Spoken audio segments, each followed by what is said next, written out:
welcome once again to EWTN's Bookmark. I'm Doug Keck, your host. Our guest is Al Kresta, who along with Nick Tom wrote Moments of Grace, inspiring stories from well-known Catholics, and it's published by Servant Books. Great to have you here, Al. Doug, great to be with you. Whether it's in the morning or the afternoon or the evening, but usually it's the afternoon, isn't it? Yes, it is. Kresta in the afternoon. Right. So how many years have you actually been doing that radio show? Well, that particular show I've been doing probably about 15 years now. But I've been doing a similar talk format since 1987. Right, when you were an evangelical, right? When I was an evangelical Protestant pastor, yeah. Now, you've written several books. Is this the third book you've written? Or, yes, that okay. is. Now, this book is actually... It's the third book that somebody wanted to publish. Okay, so you've written other books that other people weren't interested in publishing? Right, yeah. Okay. Yeah. Since you've been a Catholic? No. Okay, so prior to that. Now, the other one's why do Catholics genuflect, and why are Catholics so concerned about sin? Now, this one, Moments of Grace, is actually several years old, right? Yes, that's right. And fortunately, we were supposed to do a book interview on this a number of years ago, and people might like to know that not only people might be familiar with what happened with you and the loss of your leg, but actually Nick Tom, your co-author, right? My producer of Kresta in the Afternoon and good friend. Nick has also had some difficulties, a brain tumor that they've treated, and he's doing very well. But when the book came out, we were planning to visit a lot of the stations and come down and sit with you, and he had the brain tumor reasserted itself at that time, and so he had to go for special treatment, and things are fine now, but it kind of put the book obviously in the background, and we never got around to making the rounds on it. Right, exactly. So we figured when we had a chance to grab you quick and have you come in to do this. Let me ask you, because here you're talking moments of inspiring stories from well-known Catholics, and you have your own conversion story and everything came. But somebody look at the outside and say, here's Al Kresta, he's got a radio show, he comes into the church, and then he ends up getting this kind of unusual situation where you end up losing your leg, right? Very unusual, because it was what? It was a flesh-eating type situation? Yeah, it was necrotizing fasciitis, a flesh-eating bacteria. Which we've heard about again in this past year. That's right, with that young lady. That's just completely out of the blue. We were all shocked. So how did that impact your faith? What did you think? I mean, Lord, I'm trying to follow your path, and here... Well, that's a good question. Back in 1982 and 83, I suffered from a very serious depression. That was a huge threat to my faith, because the universe was bleached of all meaning. Love seemed insignificant. God wasn't there. That was devastating. Losing my leg was painful, but it didn't attack my spirit. It didn't attack my soul. In fact, I had the grace at the time. I think because so many people were praying for me, I was given the grace at the time. I was unconscious for 5 days. I woke up. My daughter told me my leg was gone. And I immediately had the grace to ask the Lord, what's going on? What do you want? What is this meant to do? I didn't think he was punishing me, but I think most Catholics like to believe that God is at work in their lives, helping to shape and mold them, and in some way bring them into conformity with Christ. So I had that. I was conscious of that from the time I lost my leg, and I do think that in some strange way, there's an application here of Jesus' Jesus' teaching that if your right eye sins against you, pluck it out. If your arm offends you, cut it off.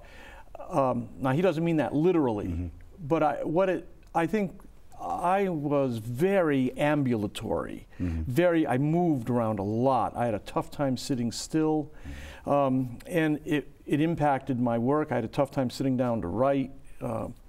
And now, without the leg, as strange as it sounds, I actually pray more, I sit more, I think better than I used to.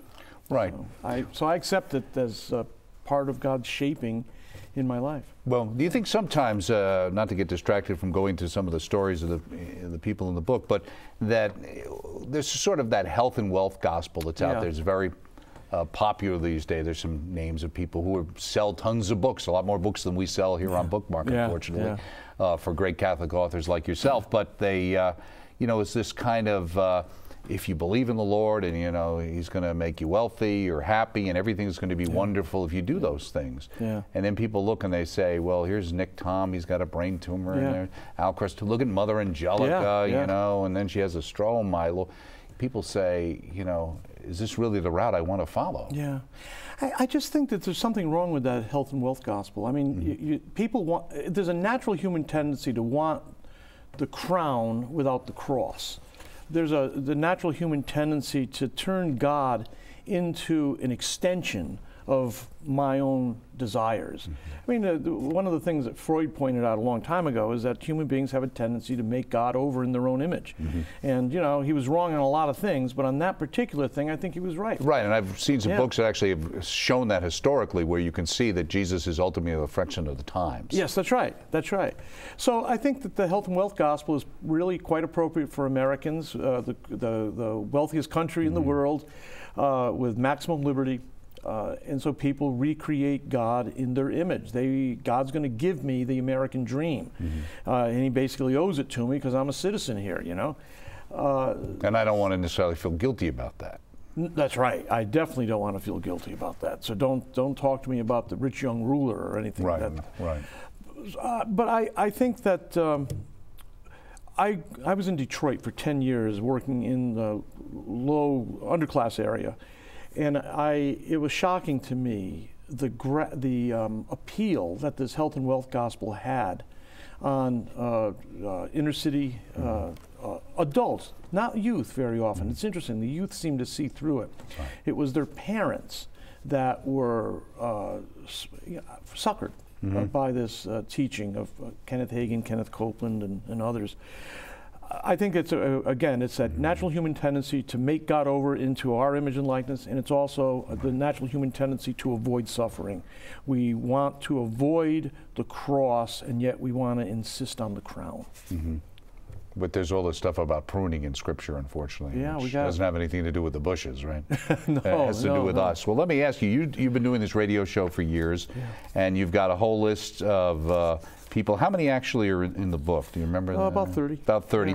And you broke it down into 7 different categories. Were those a function of, now you did these as what, radio interviews? Yeah, these started out radio interviews? Yeah, what happened is I don't remember how we decided to do this, but Nick and I decided to do a series titled My Most Enduring Spiritual Moment. And when you I remember that because actually you asked me and you actually had that's right. a story in here. But what do you mean by enduring? And why did you pick enduring? Why didn't you say my most powerful, or what struck you the biggest, or what was the moment when you realized you needed to be Catholic, or you needed to turn your life around for the Lord? Enduring. Why that word? I was actually a little, when you asked me, it was kind of enduring. Well, I think it does provoke a person to think about it. Most of us have, dynamic mountain peak experiences that we say these are powerful. I wanted enduring because the enduring one may not have been the most emotionally powerful at the time. It might have been, it might not have been.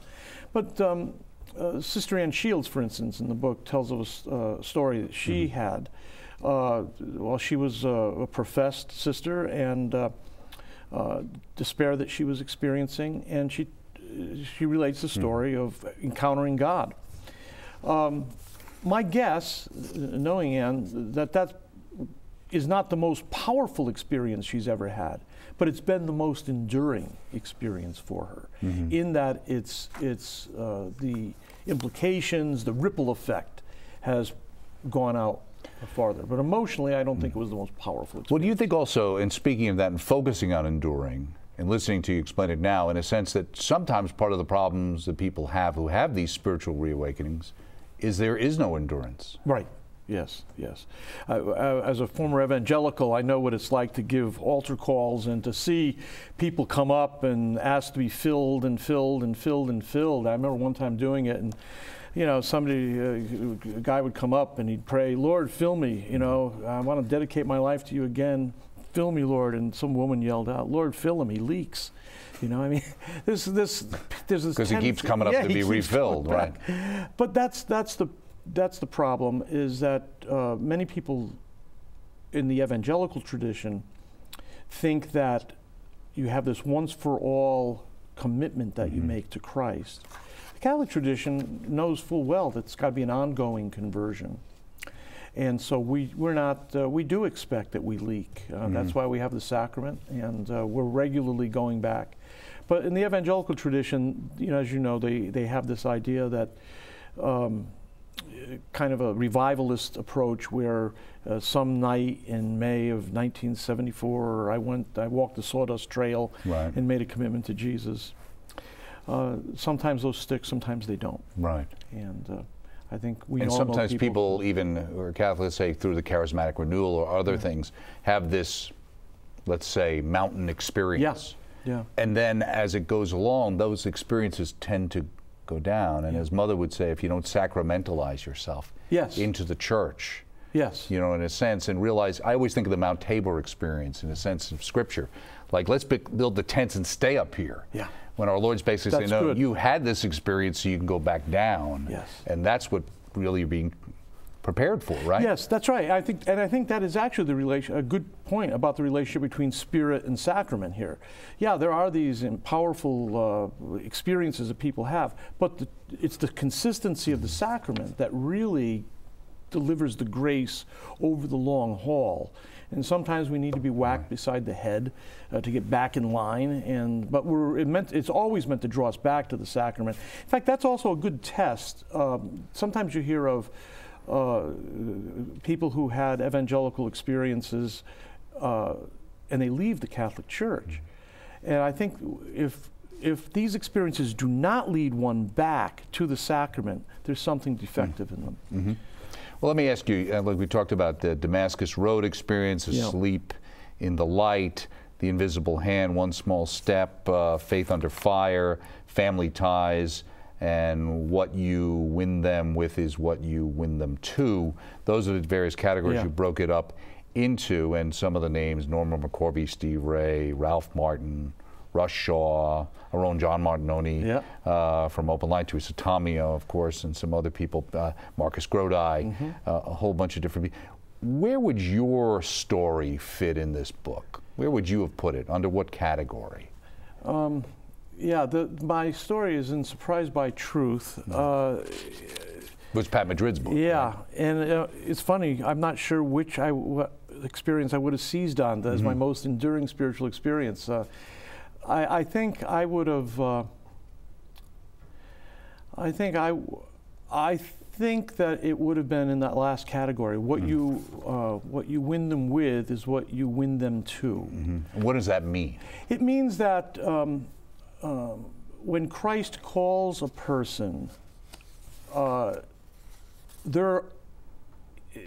conversion, what is effective in calling that person to conversion is also the thing that will lead that person into mission. So Father Frank Pavone, for instance, in this, you can see that pro-life work, it deepens his own sense of conversion, and of course he goes on to become Director of Priests for Life.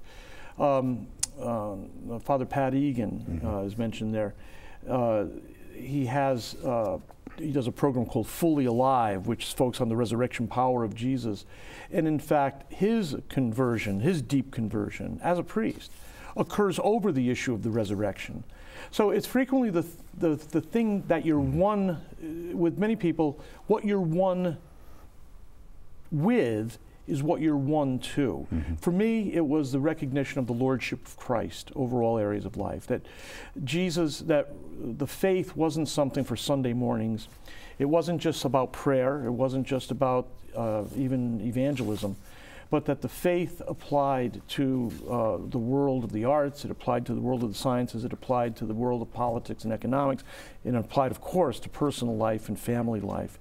That hit me.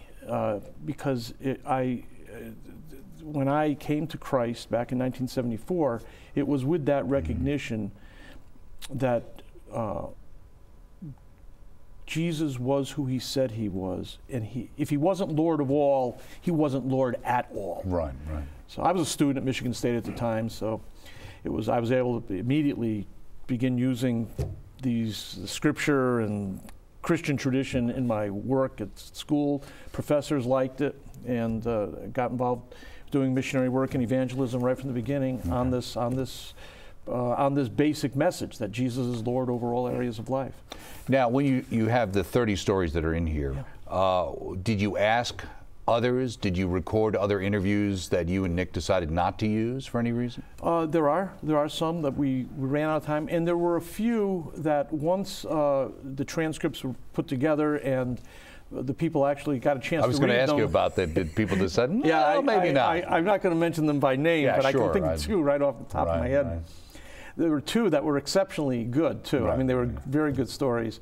But in both cases, there were some sensitivities about what was actually said during the interview, and there was no way of expunging that material and keeping the story And to some degree, radio is spontaneous. Yeah. In some people's minds, somewhat ephemeral, kind of it's there and it's gone. But when you put it on print, suddenly it's in a book, and you read the words. It's kind of like sometimes we realize later if we saw a transcript of what we said to somebody, we go, oh, gee, I didn't mean to sound so tough. And you see it in writing. Sometimes you get an email from somebody and they're writing something quick, and it can really come across like, because there's no way of reading how it's said. That's right. It's just there. Yeah. And I think that's what happened here.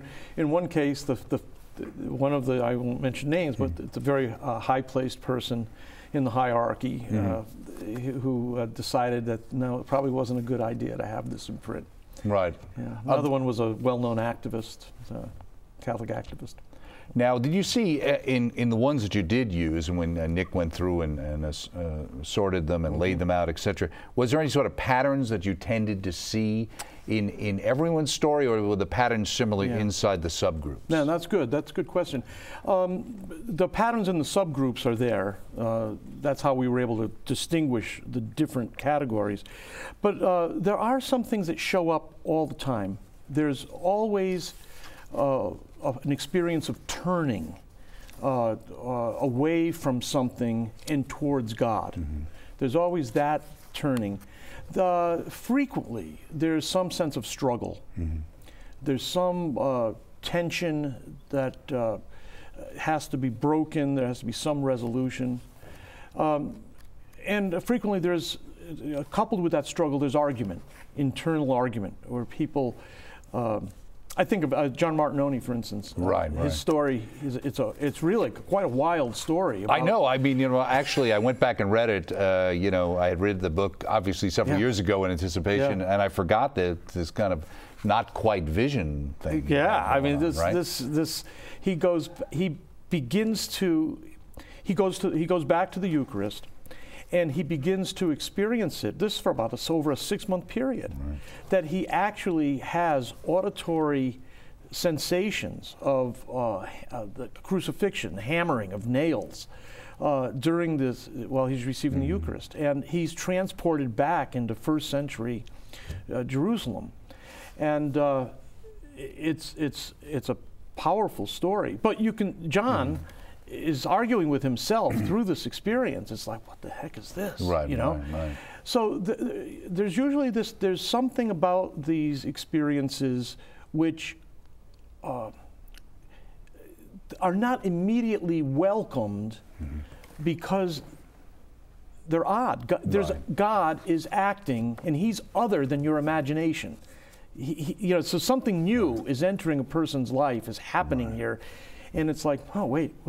That's not what I expected. And it's a subjective experience because I mean, sometimes things happen and you say it and it says, what do you mean? And you start explaining and say, well, did I hear that or did I think I heard that or was it put on my heart? What's the best way to explain it so that a person doesn't get distracted by that part of the story and focuses on what the message maybe was, right? Right. And also there are skeptical people who just write it off as saying, well, that's just your imagination, that's just skeptical.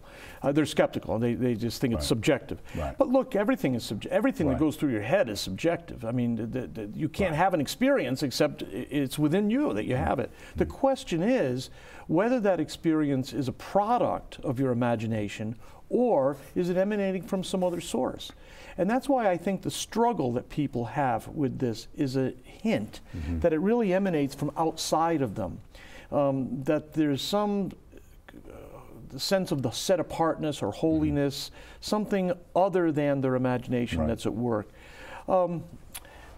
There's I'm trying to think of some other experiences there. I mentioned John. Sister Ann has a similar experience. Right. Well, it's interesting, too, in my mind, is thinking about your radio show, Catholic Radio, which obviously we were all involved with, and EWTN's impact on people like this kind of book is for people to realize they're not alone, right? Absolutely. For people to read this and say, I had that feeling. Yeah. I went to Mass one time and I felt like the Lord was speaking to me. Or, you know, I went to communion and I suddenly hit me, this really is the body and blood of Christ. Yes. Or I remember Sister Breege McKenna years ago on one of her things saying, it's all true. Yes. That's when it came to her. It's all true. Yes. Everything I learned is true. Yeah. Yeah. It's absolutely necessary for us to keep that kind of conversation going within the Catholic community, because the world is putting incredible pressure on us to adopt its own language, to adopt its own criteria for truth-telling. And I think we have to come back and say, wait a minute, we are servants of the Creator of the universe. We are not interested in self-deception. Right. We're not interested. Right. I mean, Christians historically have been known as truth tellers. And so, you know, you take a look at Thomas Aquinas and Albert the Great, you take a look at Thérèse of Lisieux and her story. I mean, her story, as she passes into eternity, she has a terrible experience of nothingness. What we've learned about Mother Teresa. Look, if we were interested in self-deception, we wouldn't be telling those stories. We're interested in truth-telling. Well, do you think that also, though, it's true, but some people don't, that's not the truth they want. They like the guy with the health and wealth gospel over there. Not the one who's saying, you mean I got to really pick up the cross? Yeah, that's right. Well, that's why, again, I'm going to go on the cross? Yeah. Well, that's the importance of keeping this conversation going, because we can't let the world distort it. We can't let fellow Christians who have incomplete gospels distort this either. Well, you've got in the Existence of God section, and I was thinking about the standing up for the truth and the faith and religious freedom, obviously, this year, and talking about the way secular society is, and use a kind of colorful example. Faith is like spit. It's probably good to have some, but keep it to yourself. Yeah, that's the approach of society. That's right, because they think it's just your private thing, like your saliva. You know, keep it to yourself. I'm glad you got some. It keeps your body functioning fine. It's kind of like why we go from freedom of religion to freedom of worship, which means you can go inside close the doors and say whatever you want, but don't bring that out into the culture, into the street, into how you live your life the other 6 days of the week. Right. And that has been the approach of the American Civil Liberties Union. It's picked up from the Soviet understanding of religion, Leninist understanding of freedom of religion. It's in their Constitution that way, right? Well, it's in their it was in their Constitution that way, and it's dangerous because we do have leadership in America today that seems to have that very limited, truncated, shortened view of freedom of worship rather than full religious liberty. So we will have a fight. We will have a fight in the next few years over this. Sometimes that's good for the soul, as they say. Hope so. I think so. Let me ask you, you've written a couple of books. This one was kind of based coming out of your radio show. You working on anything else? Yeah, I'm working for a book for our Sunday Visitor now called Catholicism's 21st Century Opponents. And I'm taking a look at what I call the new self-styled spirituality. It's kind of the Oprah approach to life. Then, of course, I'll deal with the hardcore New Age beliefs of Deepak Chopra and Ken Wilber. Well, it's interesting, too, because we think, oh, that New Age stuff, that's so 80s and 90s. But in a lot of ways, it didn't go away. It just went mainstream, right? You put your finger on it. It probably peaked in terms of public applause in the middle of the 1980s with the Shirley MacLaine movie, Out on a Limb. That had 6 hours of ABC prime time, I believe. After that, the word New Age begins to appear in quotation marks, and people are beginning to joke about it. But you again, just go into bookstores today and take a look. The New Age section, they may have renamed it metaphysical section, or you know, spirituality, it's still whatever. But it's there, and it's about half the size of the religion section generally. I went into Ann Arbor bookstores to check, to actually measure the square footage on these things. Really? So yeah, it's still very popular, and it's become part of our culture. Do you think it's because, in a lot of ways, it's very feel-good and it doesn't ask a lot out of you? I think it's one of those. it reminds me of the idea of the life force. So when you're the Jedi Knight approach to things. Well, yes, when you're feeling good, right? And you got all that energy flowing through you, you can say, you know, I feel divine. And it doesn't put any moral obligation on you. You just feel as though God's in his heavens, all right with the world. In fact, you say, I am God. Right. You know, I mean, that's all is one, all is God, I am God, and you can realize it too if you just practice this kind of spiritual technique or whatever. Kind of Gnosticism, basically, is what we are. So it's still out there. People frequently don't have a strict catechism, but they pick that up the way they pick up measles. You know, it's in the atmosphere. Right, it's just kind of there, it's kind of understood. Yeah. Exactly. Yeah. And we'll understand better when we can see that book and have that book here on Bookmark. And great to have you here, Al. Thanks, and every afternoon on EWTN's radio network, the Al Kresta Show. Of course, Kresta in the afternoon with his producer, Nick Tom, who was his co-author in Moments of Grace, and it's inspiring stories from well-known Catholics, again, published by Servant, available through the EWTN Religious Catalog. Check it out. Check us out next time, right here on EWTN's Bookmark. Thanks.